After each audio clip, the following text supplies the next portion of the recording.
Black Girls Podcast, a weekly conversation about mental health, personal development, and all the small decisions we can make to become the best possible versions of ourselves.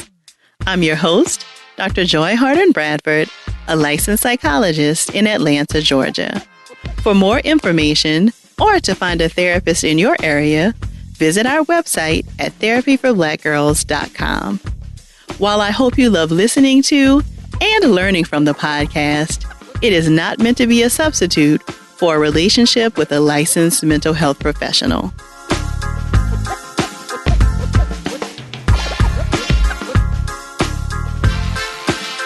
Hey y'all, thanks so much for joining me for session 253 of the Therapy for Black Girls podcast. We'll get right into our conversation after a word from our sponsors.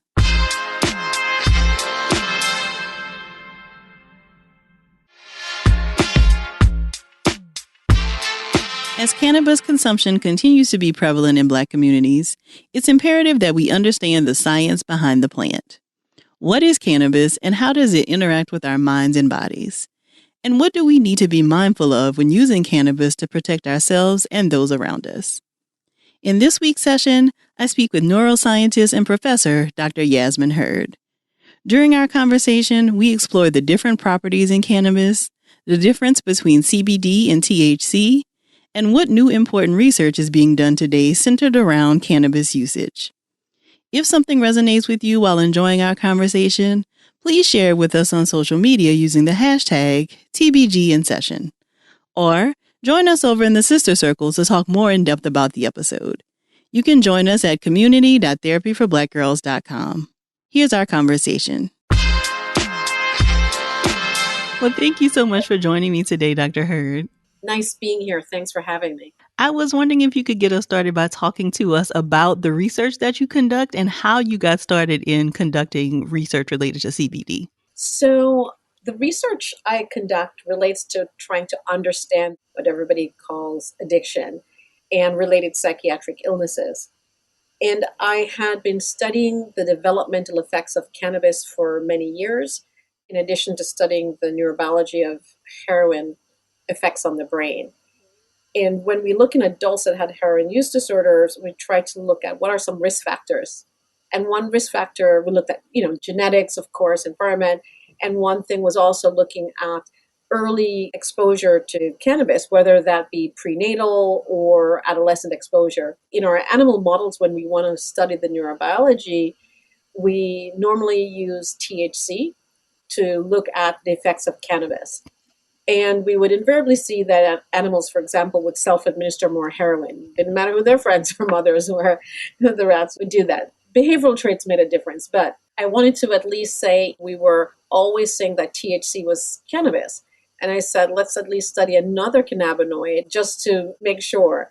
And when we gave CBD, it was surprising. We actually saw a different effect than we saw with THC.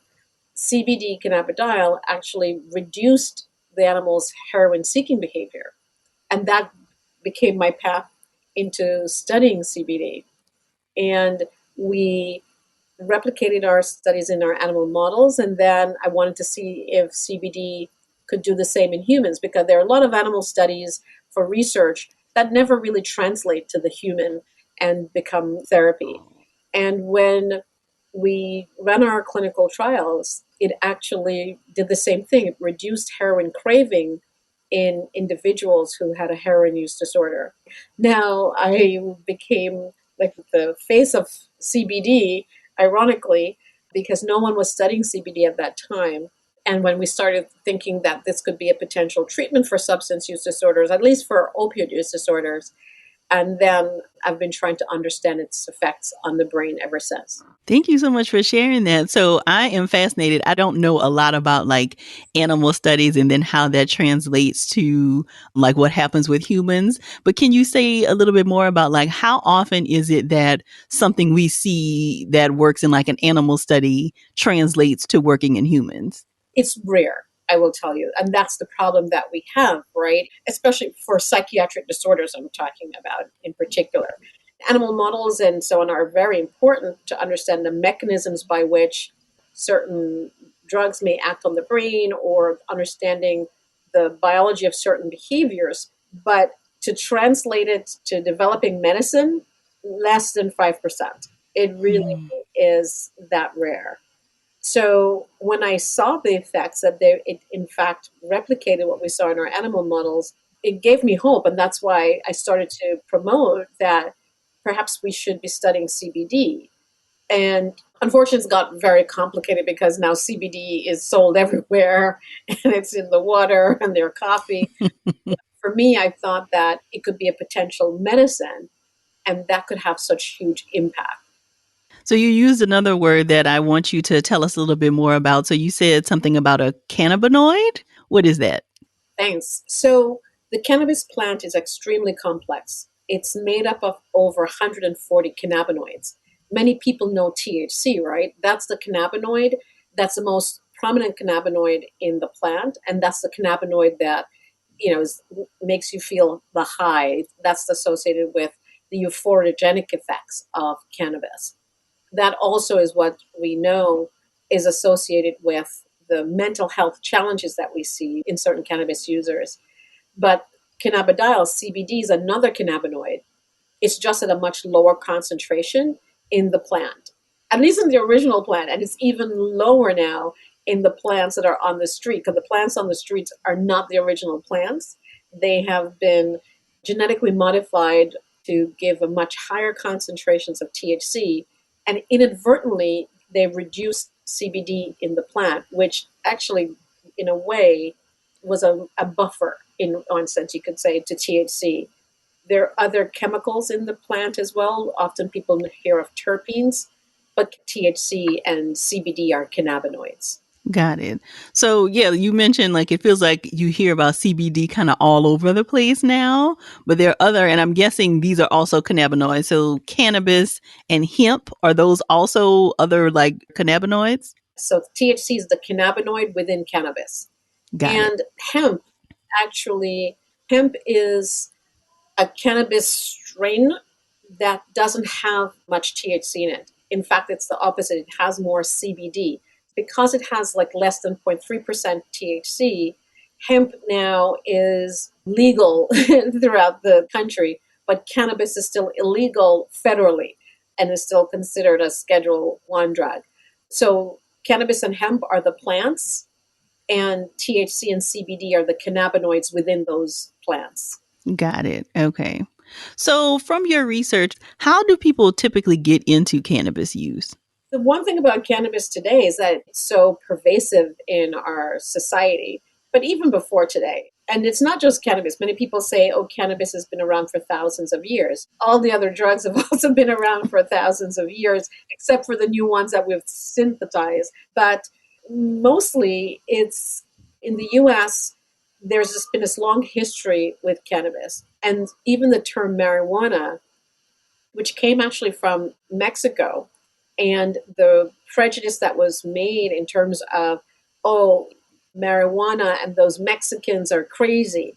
And it became this negative things of the Mexicans are bringing marijuana into our country. And then it became, oh, to stop the kids in the 60s who were for peace, and that Black people were smoking cannabis, and the war on drugs. A lot of it came from trying to demonize cannabis. But I think cannabis in our society, many people started using it like alcohol. And because it didn't lead to like overdoses like opioids, and it just became, you have all these terms from marijuana, from weed, it just became very kind of a norm, even though it has been penalized so much, and especially for Black and brown people, where so many people were locked up in prison because of having cannabis on their body, things like that. Now that we've come kind of full circle where everybody thinks that it should be legalized, many people think it's a benign drug, many people think it's like alcohol. And so you have now this promotion of cannabis use where you see advertisements, not even for CBD, and I separate cannabis really from CBD. But I think that it's the drug that, along with alcohol and cigarettes, that many teens would be exposed to first. This is when they start experimenting and figuring out themselves in part.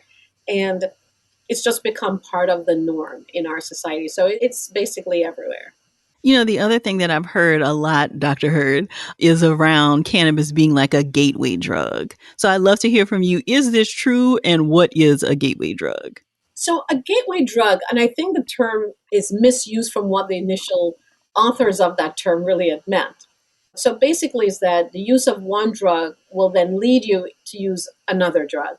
And usually the first drug is something, more of a social, not so hard drug. And it leads you to then take a harder drug like heroin or cocaine.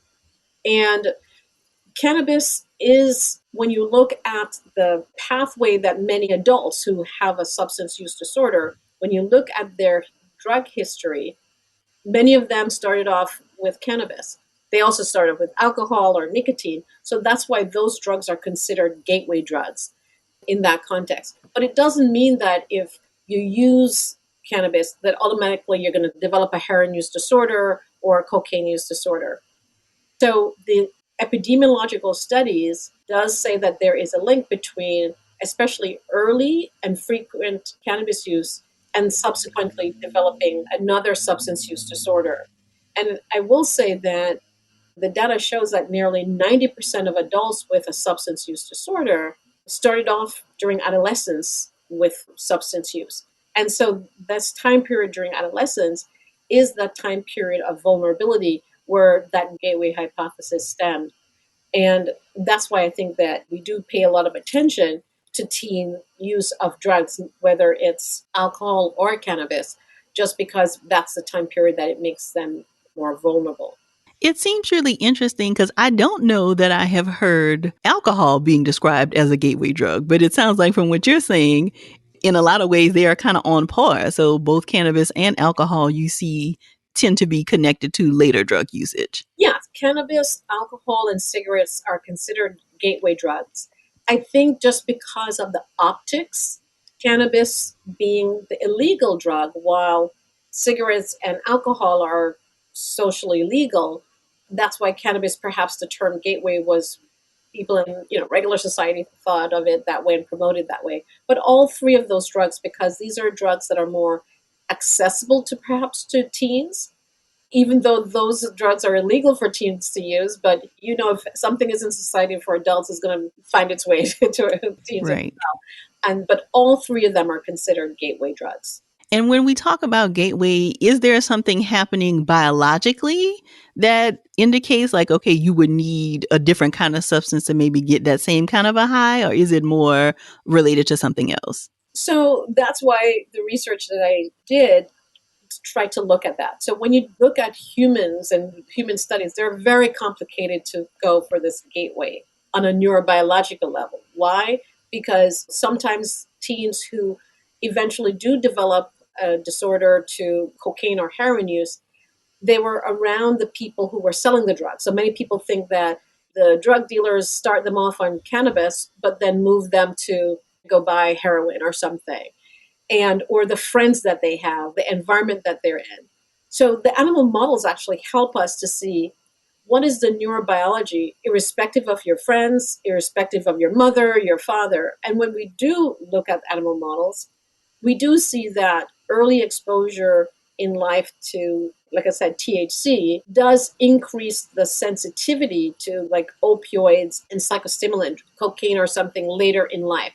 So it does change the brain for their being more sensitive to those drugs. So for example, in our animal models, the adults with actually even prenatal exposure to cannabis or adolescent exposure to cannabis, they self-administered more heroin when given a choice. So we know neurobiologically that there is a sensitivity, but just like humans, not every animal will do that. So we know that behavioral traits also make a difference. We also know that stress also makes a difference. So the stress in combination makes this difference. And that's why, again, our society and certain communities have a lot of stress in them. And those combinations make it challenging for mental health. People start to self medicate, and then they find themselves going down a path that they normally wouldn't. So what does THC actually do to the brain and body? So THC binds to our natural cannabinoid receptors in our brain and body. And actually, our cannabinoid receptor is one of the most prominent, abundant receptors in our brain. And in our brain, it regulates many different systems because it's so abundant. So, I'm going to get very sciencey, from our cortex, that cognition, learning, and memory.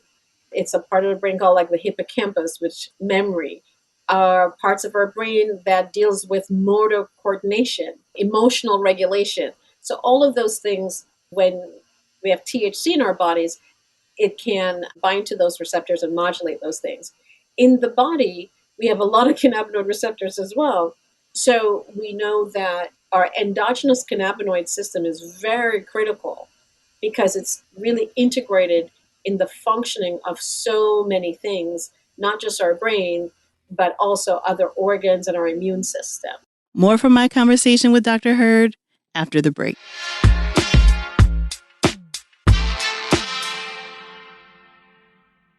One of the best products to lock moisture into our skin during dry winter months is Shea Butter. It's high in vitamins and fatty acids, and the rich, creamy texture helps to soothe and condition dry skin, especially during the winter.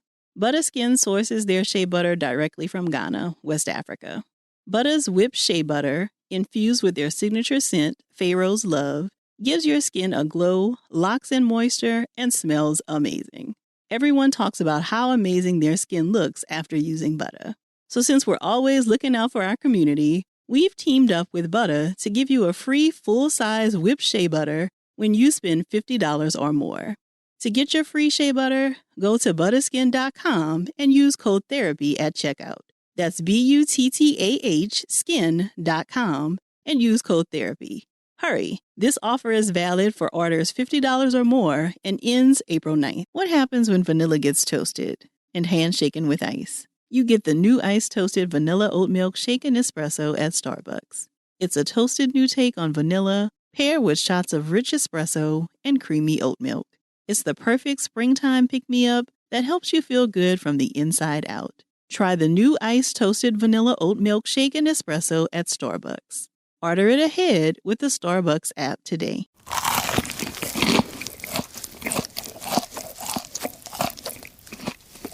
Now you can get McDonald's crispy chicken sandwich, McDonald's spicy crispy chicken sandwich, and or fillet of fish. Any two for just $6. Sounds really good, doesn't it? Ba-da-ba-ba-ba. Prices and participation may vary. A single item at regular price cannot be combined with any other offer. So what happens to our cannabinoid receptors if we're not actually consuming THC or CBD or something else? Like, what happens to them naturally? You'll hear that, oh, I use cannabis, but because we have natural cannabis receptors. And yes, we have these cannabinoid receptors, but we have natural cannabinoid ligands in our brain and body. So we naturally make these substances, but we make them at very low concentrations. And that's the difference. So when we consume cannabis and THC, it actually is like this huge hammer. So if you think of this little tiny pin that your natural cannabinoid ligands, the natural cannabis chemicals in your body and your brain, would normally just like tap them lightly. And then now you have cannabis, which is a huge hammer that then hits them very hard, those receptors. So our natural cannabinoid chemicals in our body are critical for regulating all these systems normally, but over a certain concentration, and that's where the challenge is. And that's the issue with mental health, for example. Why does high dose THC induce like psychosis? Why? And yes, definitely more in some individuals that have genetic vulnerability. And it's because, as I said, the cannabis, and especially the synthetic cannabis, because they bind to our natural receptors much tighter and they produce a much stronger effect. And that's what caused this disruption of the cells, because the cells aren't used to having this hammer hit it like that. Got it. Wow, you are really taking us back to like Science 101 today. I feel like I'm learning so much. So we do know, though, that CBD, it seems like typically has a more calming effect on the brain and the body. How else does CBD make us feel, and what can it be used for? So CBD is a very interesting cannabinoid, and I'm fascinated by it. And one of the things that's important to know, it doesn't bind to the cannabinoid receptor like the THC does, not in the same way. So it actually even works as an antagonist to even block part of the THC effects. So we're all trying to figure out how CBD acts on the brain. But we do know that instead of having this hammer effect, it has small effects at many different sites. And perhaps those small effects, but in multiple systems, is perhaps why we don't see that CBD has really bad side effects like we see obviously with THC. And CBD, we're still again trying to figure out what does it do. We know from our studies and from other people who have replicated our studies and looked in other population, we know that CBD reduces anxiety. We're trying to figure out how does it do that. We know other researchers, a number of groups have shown that CBD actually reduces psychosis. We're trying to figure out how does it do that. We know it can improve sleep, but again, we're all trying to figure out the dose and the timing of how CBD is doing some of these things. There are also people trying to study CBD. We have a project starting soon with pain. I don't know if CBD is really going to be as effective for pain without having some THC there, but these are things that has to be studied in order to understand what concentration, what dose of CBD is effective for different conditions. But because one dose is not going to be effective for all conditions, we know that CBD might be effective for. We still have a long way to go, I think, to finding out the dosing. We know from the only FDA-approved use of CBD is for 2 childhood forms of epilepsy, rare forms of epilepsy. And so there, they have characterized the doses and so on, but those are very high doses. Okay, so please forgive me if I butcher the science behind this, but what I hear you saying is that CBD does not act on our cannabinoid receptors in the same way that THC does, in that it may actually be acting on other receptors in other parts of the body besides just the cannabinoid receptors. Exactly. You got it right. And when I hear you say that you're studying and other people are studying, like, we know that it does kind of manage anxiety or helps to decrease those symptoms. Is it acting in the same way as like an anti-anxiety medication would work, or differently? So there's some things that we see that it has in common. So for example, our endogenous, it's called serotonin. It's a neurotransmitter that's really linked to depression and anxiety.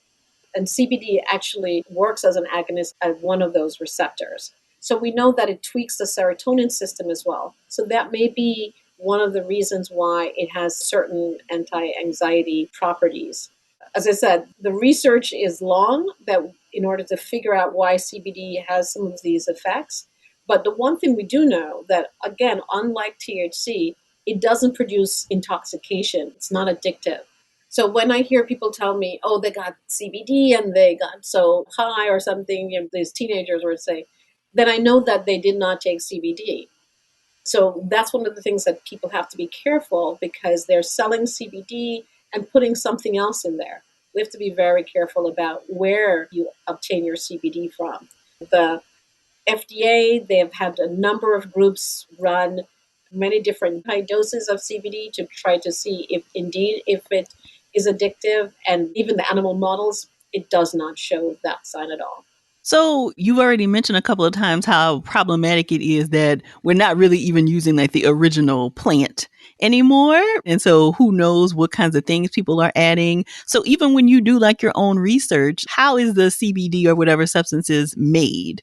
So I work with pharmaceutical companies that make, it's called GMP. It's like when you go to the pharmacy and you would buy your medication, you know that every single tablet is made the same, is pure a certain grade, and meets a certain level of, it doesn't have intoxicants in there, it doesn't have lead, it doesn't have mold. So we work with companies that make sure that we have high quality medicinal, quote unquote, levels of CBD, because that's what we want to, in the long run, develop, to really have products out there. Not me, I'm not going to be making, sadly, the money from it, but we want companies to, develop products just like any other medicine. I always say you go into the pharmacy and you pick up a bottle of aspirin.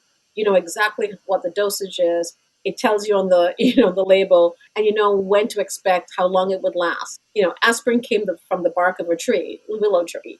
We isolated the active ingredient, which was aspirin. There are perhaps other things in the bark of the tree that might increase or decrease its actions, but we know exactly what the active ingredient was, and that's what's in every tablet that you get. But you know exactly the dose, and that's what I want for CBD. If it's going to be medicine, it should have that quality that you go into a pharmacy, you know exactly what's in each of those capsules, and you know what to expect and even what side effects to expect, not even just when it might alleviate your anxiety or whatever it may turn out to be beneficial for. So, Dr. Hurd, are you finding that there is still stigma that exists related to CBD, even though it feels like it's kind of everywhere right now? I think that there is in some groups, and that's why there is still obviously this push for federal, like cannabis is still a Schedule 1 drug and so on. And because people don't realize the difference between CBD and cannabis. It's not cannabis. It may be a cannabinoid that comes from the cannabis plant or the hemp plant for those people who get it directly from hemp, but it's not cannabis. And that's why I want us to call it different names. Some people think, oh, they're just trying to legalize cannabis by CBD. And some people did. I mean, don't get me wrong. I think the people who really promoted a lot of the state legalization used CBD for medicinal cannabis and for epilepsy. But I think the stigma of cannabis comes onto CBD for some groups of people who just want to think that people just want to get high. And that's not the case. More from my conversation with Dr. Hurd after the break.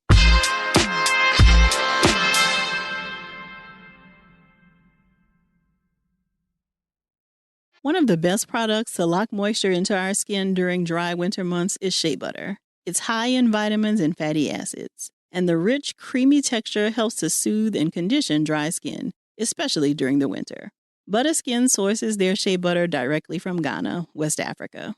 Butter's whipped shea butter, infused with their signature scent, Pharaoh's Love, gives your skin a glow, locks in moisture, and smells amazing. Everyone talks about how amazing their skin looks after using Butter. So since we're always looking out for our community, we've teamed up with Butter to give you a free full-size whipped shea butter when you spend $50 or more. To get your free shea butter, go to butterskin.com and use code therapy at checkout. That's BUTTAH skin.com and use code therapy. Hurry, this offer is valid for orders $50 or more and ends April 9th. What happens when vanilla gets toasted and handshaken with ice? You get the new ice toasted vanilla oat milk shaken espresso at Starbucks. It's a toasted new take on vanilla, paired with shots of rich espresso and creamy oat milk. It's the perfect springtime pick-me-up that helps you feel good from the inside out. Try the new iced toasted vanilla oat milk shaken espresso at Starbucks. Order it ahead with the Starbucks app today. Facebook has invested $13 billion in teams and technology to enhance safety over the last 5 years. Over the last few months, they've taken down 1.7 billion fake accounts. Learn more about their ongoing work at about.fb.com/safety.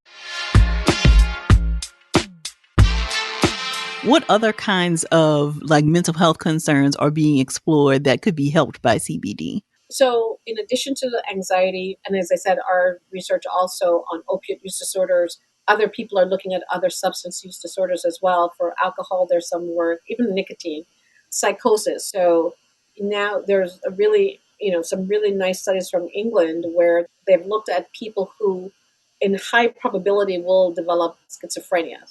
And it's called like a prodromal state. And all of us, for every disease, just like cancer, we want to try to get people early.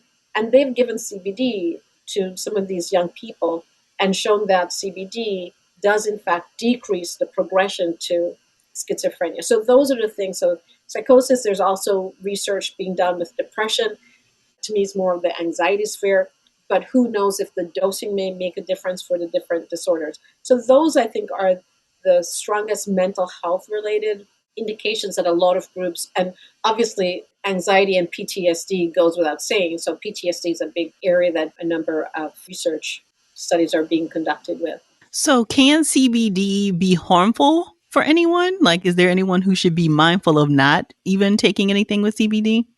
I think most people should always be cautious. And again, this is the researcher in me and the neuroscientist, where there's not a lot of data, even though people think it's been around for thousands of years. Everything has been around for thousands of years. It's just that we haven't really studied it. So what we see with CBD, the most side effects, especially higher doses, is more your GI tract, your gastrointestinal, a little diarrhea, so on. It obviously can make you sleep. So no driving if you take high doses of CBD. If you have epilepsy, we do see that the liver enzymes, so the drugs that we take, are metabolized in our body, right? And excreted out. And your liver breaks down, metabolizes these, and your kidney and so on gets rid of the through urine and so on. But if people have a liver problems, they may not metabolize CBD in a way that you might have too much or so on. And if they have like anti-epileptic medications that also have issues with the liver. Another thing is that we still don't know the interaction with other medications. And it comes back to the metabolism again. We all metabolize things differently due to our genetics and so on. And some medications, they will overlap with the enzymes that metabolizes CBD, or CBD may inhibit those enzymes that metabolizes your benzodiazepine, for example. People think that CBD is benign, neutral, but it's an active ingredient that is active in your body. So you have to make sure if you're taking any other medication that it doesn't interact in how that medication is metabolized. It might help to speed up the metabolism of that drug or decrease the metabolism, and people then might even increase the side effects of the other drug that they're taking. So things like that I think are really important for people to understand. Mm-hmm. And you've already talked earlier about how cannabis can be related to things like memory concerns. Sometimes you see some schizophrenia kinds of things, or maybe psychotic kinds of symptoms. Are there other things we should be concerned about as it relates to cannabis and our mental health? Cannabis and mental health is a huge, huge topic. And especially, I will say, for the developing brain. And that's what I focused on, as I mentioned in the beginning. We don't know why, but for cannabis at least, the developing brain is much more sensitive than the adult brain. And so that's why we see the greater sensitivity to psychosis than adults. We've done studies with prenatal exposure to cannabis in moms. We study moms and their kids and our animal models, and we do see emotional differences in their kids, greater stress reactivity in their kids. And all of those things increases mental health risk. And mental health risk is exacerbating by stress. And we have such high stress in our communities today that that combination for me to the developing brain and mental health vulnerability is really important. You know, Dr. Hurd, as I'm listening to you talk, it often seems like when I hear just people's experiences of using cannabis, they feel mostly positive about the experiences. I'm aware that unlike maybe something like alcohol, where you kind of have these hangovers where you can't get to work in the morning, you're having difficulty focusing, it doesn't seem like cannabis has maybe some of those same level of kind of side effects. So how would someone know if they're actually struggling with a cannabis maybe addiction, or that there may be some concern about the level of cannabis they're consuming? So the same thing, with alcohol. So it comes back to the amount of use. What you described, people periodic, they go to a party perhaps or on a weekend or so on, and they have a joint or so. That's not what the issue is. The issue is with people will wake up the first thing, the next hour, throughout the day, even before bed, and that they can't stop. When they stop, they have many negative emotional effects and even aggression, the anger, even sometimes the sweating. And so cannabis use disorder, actually about 30% of people who use cannabis regularly will develop a cannabis use disorder, a diagnostic disorder. So it's like many other drugs, and that finding the cannabis, consuming the cannabis takes up a lot of their time. And this is despite that they need to go to work or it can impact on their work or so on, that they can't stop using. And it's not just, like I said, the periodic use where they feel happy. And it's important also to understand that not all cannabis is the same. So the cannabis that has a low THC concentration is not, again, the major issue. Like we forget the 60s, 70s, 80s, even 90s, 2000s, you had like 4% THC in cannabis. Today it's 15 to 24%. And for a lot of young kids, they dab it, which gives like 70 to 90% THC. That is not cannabis. That's a completely different drug. So they are like knocked out. And that's one of the things why cannabis is very challenging, because indeed you can have the quote unquote recreational cannabis, but you also have the hardcore cannabis that has very high THC. So to me, when someone tries to stop, well, one, that they have to keep using. Two, they try to stop and they're not able to stop. They have a lot of the anxiety, the can't sleep, the anger, just like any other drug withdrawal symptoms in one part. Then you know the person has a challenge with cannabis and maybe developing a cannabis use disorder. So I also love to hear your thoughts about edibles. We know that there are all kinds of like gummies and brownies and like all kinds of different ways that you can consume. Now, what is typically in an edible? Is that typically cannabis, CBD, or something else? It's usually cannabis in edibles, usually THC, but now they make CBD edibles as well. And so that's one of the things also with kids in Colorado when they made cannabis legal. You never had kids having problems like in emergency room problems, but they would take the gummy bears and so on that their parents had and would consume it. And they definitely went to the emergency room. They definitely had issues. One of the things also I forgot to mention with these high potency THC cannabis, we see this hyperemesis that they vomit a lot. Their temperature of their bodies change a lot. We're seeing that more and more. And it's because of the high THC in cannabis. But for gummies, for edibles, they can be anything. And it's just that because when people consume them, usually the effects then come on a little later. And then people then didn't feel it. So then they start taking the next brownie or the next gummy bear. And so then the combination, and then they get a much higher response. They have like heart palpitations. They go through a lot of the physical issues of having too high THC in their bodies. And that's sometimes the issues that people face with edibles. Got it. So, what tips would you give for people who maybe are interested in learning more about cannabis use? Or, like, is there a way that you can consume cannabis safely? What kinds of safety tips would you offer for people who are interested in, either using or learning more about it? Yeah, it's really tough because even for me, when I look at the internet and I search to try to see, like you said, what kind of information is out there, the things on the internet are so deceptive. End of the day, I do think it depends on where you purchase your cannabis, because you have to be sure that it doesn't have an other product and it's safe. And also, you know what the concentration is. Even the dispensaries, they've done tests of the cannabis sold in some dispensaries and seen that the THC concentrations aren't even what they put on the labels. But I think still purchasing from reputable places, I think, is the first step. And like everything else, is to use a low dose THC and not go for these higher THC concentrations that have become so prevalent, if indeed just a mild whatever is what you're looking for. And I do think at the end of the day, if you have and know you have a family risk of mental illness, I think that THC or cannabis is not recommended. Okay. Something else that I forgot to ask you that I want to make sure to go back to you. You mentioned there are concerns, especially for like a not fully developed brain. At what age is the brain considered fully developed? I think some people tell you never for the men, but for the women, no. So usually it's around mid-20s, that the brain starts to reach full maturity.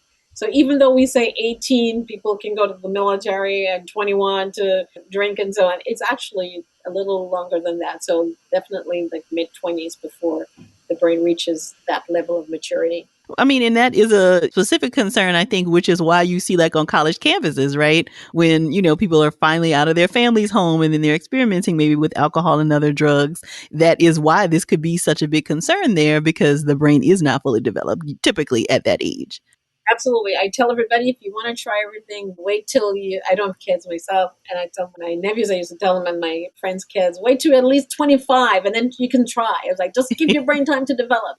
Is there a lot of funding for the kind of work that you're doing, Dr. Hurd? And what kind of resources are needed if not? When I started, I will tell you, there was not a lot of funding. And I was even told that the research I was doing, I should look at something else because, cannabis isn't important or interesting. And definitely, why am I studying in the developing brain? And when I started studying CBD, nobody was studying. I couldn't even get CBD to study in our humans because it wasn't available. Today, because of the changes in our society and the legislations that have gone on across the country, there's a lot more research focused or funding from the National Institute of Health, and in particular, the National Institute of Drug Abuse, focused on cannabis and even CBD as a potential treatment. There are a number of studies that they are supporting in that realm. It is very difficult to get other types of funding, unfortunately. It's still very challenging, but at least now there are a lot more researchers in the field looking at cannabis for many things, from its potential impact on the developing brain to its potential as a treatment for many different disorders, and not just CBD, meaning cannabis itself, and trying to understand its role and can we develop it as a safe medication, as I said, for a number of different indications. So we'll see. But me personally, we need more research funds, but that's the nature of the world that we have in science. Of course. So, Dr. Hurd, where can we stay connected with you for people who maybe want to follow your research? Like, what is your website, as well as any social media handles you'd like to share? I'm really bad with that. So on Twitter, it's like Hurd Lab, Hurd Lab. The one thing is that people can always email. I don't know if your audience will be really interested in a lot of the deep science papers that we have, but they're all online. Thank you so much for joining us, Dr. Hurd. I'm so glad Dr. Hurd was able to share her expertise with us today. To learn more about her and her work, be sure to visit the show notes at therapyforblackgirls.com/session253. And be sure to text 2 of your girls and ask them to check out the episode right now. If you're looking for a therapist in your area, be sure to check out our therapist directory at therapyforblackgirls.com/directory. And if you want to continue digging into this topic or just be in community with other sisters, come on over and join us in the Sister Circle. It's our cozy corner of the internet designed just for Black women. You can join us at community.therapyforblackgirls.com. This episode was produced by Frida Lucas and Elise Ellis, and editing was done by Dennison Bradford. Thank y'all so much for joining me again this week.